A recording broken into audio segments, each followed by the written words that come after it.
त्रिदलं त्रिगुणाकारं त्रिनेत्रं च त्रियायुधं त्रिजन्म पापसंहारम् एकबिल्वं शिवार्पणम् त्रिशाखैः बिल्वपत्रैश्च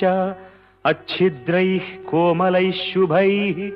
तव पूजां करिष्यामि एकबिल्वं शिवार्पणम् कोटिकन्या महादानं तिलपर्वतकोटयः काञ्चनं शीलधारेण एकबिल्वं शिवार्पणम् काशीक्षेत्रनिवासं च कालभैरवदर्शनं